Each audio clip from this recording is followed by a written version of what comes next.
Assalamualaikum, this is Nabil Ahmed and welcome to my YouTube channel Code with Nabil. So guys, thanks a lot जो ये video देख रहे हैं। और आज का जो टॉपिक है वो user input and type casting. आज का जो टॉपिक है वो हमारा ये है user input and type casting के बारे में। जो लास्ट टाइम हमने जो पढ़ा था वो हमने डेटा टाइप्स के बारे में पढ़ा था और भी बहुत सी चीज़ें जो है वो हम कवर कर चुके थे। डेटा टाइप्स को जो है वो हमने कंप्लीट कर लिया था।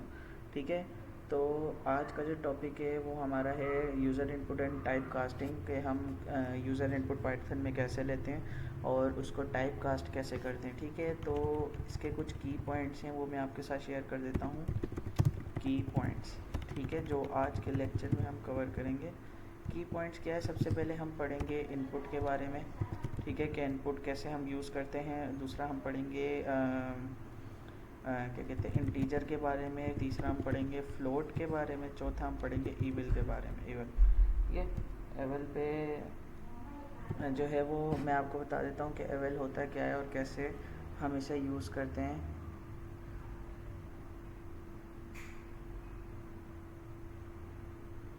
ठीक है, तो हम स्टार्ट करते हैं अपना लेक्चर। लेकिन लेक्चर स्टार्ट करने से पहले मैं आपको बता दूं कि जिन्होंने मेरा चैनल सब्सक्राइब नहीं किया तो काइंडली इस चैनल को सब्सक्राइब करें और इस प्लेलिस्ट को ज़रूर देखें। और इसमें मैंने बिल्कुल बेसिक पाइथन से स्टार्ट कर रहा हूँ, बेसिक से लेकर एडवांस तक। जिन्होंने मेरा फर्स्ट लेक्चर या लास्ट लेक्चर मेरा नहीं देखा तो काइंडली वो लेक्चर देखें, उसके बाद जो है वो इस user input and type casting वाले लेक्चर पर रहें। तो मेरा नाम है नबील अहमद और ये आज का जो हमारा लेक्चर है वो लेक्चर 5 है। ठीक है, तो स्टार्ट करते हैं। तो फर्स्ट ऑफ ऑल मैं इन चीज़ों को मैं कमेंट आउट कर देता हूँ। ठीक है, मैं इन्हें कमेंट आउट कर देता हूँ। ठीक है, अच्छा, कमेंट आउट करने के बाद मैं इसे कर देता हूँ ऐसे। ठीक है, तो हम क्या कर रहे हैं, सबसे पहले हम फॉर एग्जांपल एक फ़ंक्शन बनाते हैं, क्रिएट करते हैं कि a इक्वल्स टू, हम सबसे पहले क्या करते हैं, इनपुट का फंक्शन बनाते हैं। इनपुट में हम क्या कर देंगे, इंटर द वैल्यू प्रिंट करवा देंगे। अच्छा, ये जो हम इंटर द वैल्यू लिख रहे हैं ये जो है कुछ भी वर्क नहीं करेगा, जस्ट आपको एक प्रिंट करवाएगा, बस सिर्फ प्रिंट करवाएगा। इसमें हम ना कोई चेंजिंग कर सकते हैं ना कुछ भी नहीं कर सकते। अगर हमने जब इनपुट लगा दिया तो हम इसके आगे एक यूज़र इनपुट का फंक्शन यूज़ कर लेंगे। ठीक है, अगर मैं इधर प्रिंट कर देता हूँ a और इसे सेव करा देता हूँ सेव नहीं, रन करवा देता हूँ, तो जब मैं रन करवाऊँगा तो ये हमारे पास शेल है, मैं इधर रन हो रहा है अभी। ठीक है, थोड़ा सा स्लो नेट है। आज हम ऑनलाइन कंपाइलर पे कर रहे हैं, ये विजुअल स्टूडियो कोड पर नहीं कर रहे। ठीक है, तो आई गेस मेरा ही नेट चला गया, सॉरी यार। तो हम जब रन करवाते हैं इसे, मैं आपको बता देता हूँ कि जब हम रन करवाते हैं, ये देखें इधर आ गया इंटर द वैल्यू। ठीक है, इंटर द वैल्यू, अगर हम इधर ये जो है ये सिर्फ ओनली प्रिंट करवा रहा है, सही है, ये प्रिंट करवा रहे हैं। और अगर हम इधर 10 लिखते हैं, 10 हम जब इंटर करेंगे, हाँ गलती हो गई, इस वजह से गलती हो गई कि मैं अगेन इसे रन करवा देता हूँ। इसे क्लियर करके मैं अगेन इसे रन करवाता हूँ। तो इधर हम 10 लिखेंगे तो ये देखिए हमारे पास 10 शो करवा देगा कि हमारे पास जो वैल्यू है वो 10 है, सही है। और मैं अगर अगेन इसे क्लियर करके मैं इसे रन करवाता हूँ और मैं कोई और सी वैल्यू लिख देता हूँ, फॉर एग्जांपल 20, तो ये हमें 20 बता देगा।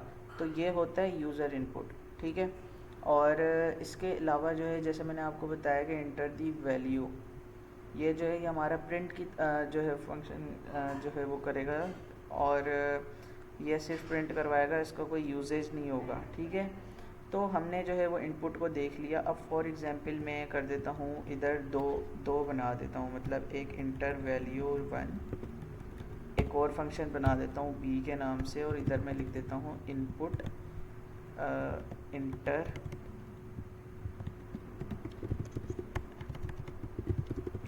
दी वैल्यू 2। ठीक है, और मैं करवा देता हूँ a + b। ठीक है, a प्लस बी करवा देता हूँ और उसके बाद जो है मैं जब इसे कोड को रन करवाता हूँ तो मैं सबसे पहले फॉर एग्जांपल 10 दे देता हूँ वैल्यू, तो ये मेरे पास इंटर दी वैल्यू 2 मांगेगा। मैं फॉर एग्जांपल इसे 20 नहीं देता, 30 दे देता हूँ। ठीक है, मैंने गलती कर दी, मैं इधर दो डॉट भी डाल देता हूँ और अब मैं रन करवाता हूँ। ठीक है, ताकि आपको क्लियर हो जाए।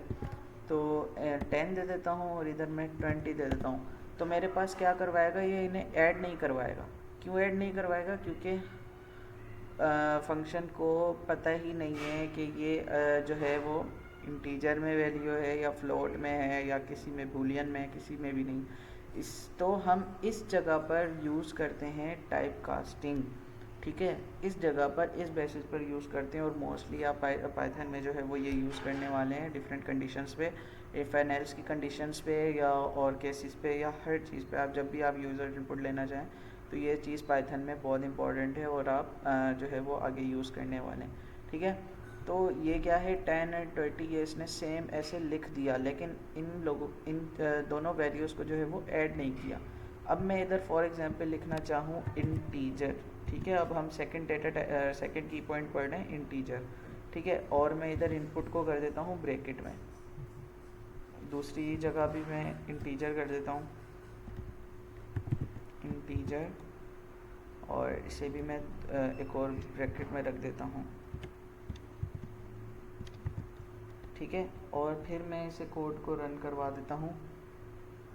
तो देखें मैंने इंटीजर करवा दिया और मैं इधर इंटर वैल्यू 10 कर देता हूँ और इंटर वैल्यू 20 कर देता हूँ 2। ठीक है, तो ये क्या करेगा, मुझे ऐड करवा देगा। क्यों ऐड करवा देगा? क्योंकि अब फंक्शन को पता है कि ये जो वैल्यू हम ऐड कर रहे हैं वो इंटीजर की वैल्यू ऐड कर रहे हैं। इंटीजर जो होता है वो 10, 20 और जितने भी न्यूमेरिकल वो होती हैं वैल्यूज़ वो होती हैं। ठीक है, अगर हम इधर ABC लिखेंगे तो ये एरर दे देगा। ठीक है, यह आप हमेशा याद रखिएगा। अब मैं क्या करता हूँ कि एक वैल्यू को ले लेता हूँ फ्लोट में। सही है, फ्लोट हम किस लिए यूज़ करते हैं? फ्लोट मतलब कि हम पॉइंट में वैल्यू ले लेता हूँ।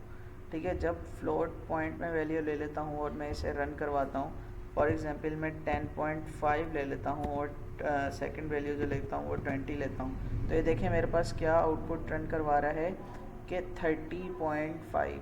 ठीक है, तो ये 0.5 को भी ऐड कर रहा है। सही है, फ्लोट वैल्यू, और मैं अदर दोनों को फ्लोट ले लेता हूँ और दोनों की वैल्यू जो है वो मैं पॉइंट में दे देता हूँ। फॉर एग्जांपल 10.5 और 10.5। ठीक है, तो ये क्या करवाएगा 21। क्यों? क्योंकि इसने 0.5 और 0.5 को भी ऐड कर दिया। सही है, तो ये 21 हमें शो करवा रहा है। ठीक है, अब आ जाते हैं लास्ट जो डेटा टाइप हम पढ़ेंगे, बेसिक टाइप कास्टिंग पढ़ेंगे। सॉरी, डेटा टाइप नहीं, डेटा टाइप का लेक्चर जो है वो प्रीवियस था। तो लास्ट जो है हम लास्ट जो हम टाइप पढ़ेंगे, की पॉइंट पढ़ेंगे, वो पढ़ेंगे एवल। कि एवल क्या करता है, मैं दोनों जगह लिख देता हूँ एवल। ठीक है, एवल क्या करता है कि हम कुछ भी लिखेंगे, फॉर एग्जांपल हम कोई भी न्यूमेरिकल लिखेंगे, नंबर वगैरह लिखेंगे, उसे वो भले हम इसमें बाइनरी लैंग्वेज में ही क्यों ना लिखें, बाइनरी कोड क्यों ना लिखें, ठीक है, तो उसको भी वो ऐड करके हमें शो करवा देगा। वो कैसे, अब मैं आपको बता देता हूँ। फॉर एग्जांपल मैं इधर लिख देता हूँ बाइनरी नंबर ऑफ 10 का बाइनरी नंबर क्या है, 10 का बाइनरी नंबर क्या है।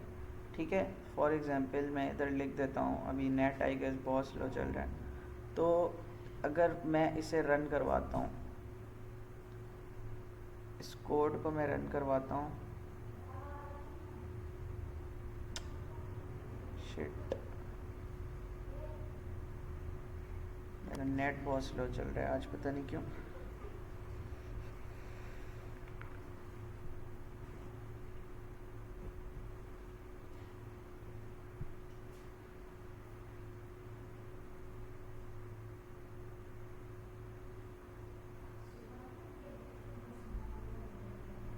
जी सो गाइस, मेरा नेट बहुत स्लो चल रहा है। मैं नेक्स्ट वीडियो में जो है वो आपको बता दूंगा कि ये जो है ईमेल का फंक्शन क्या करता है। बहरहाल मैं आपको बता देता हूँ कि एबल का फंक्शन जो है कैसे वो करता है। अगर हम फॉर एग्जांपल बाइनरी लैंग्वेज में भी जो है वो लिखते हैं, कुछ भी लिखते हैं, जस्ट लाइक बाइनरी लैंग्वेज क्या होती है, जैसे जो 1010100001 ये हमारी जो बिट्स होते हैं, इसमें इसे कहते हैं हम बाइनरी लैंग्वेज।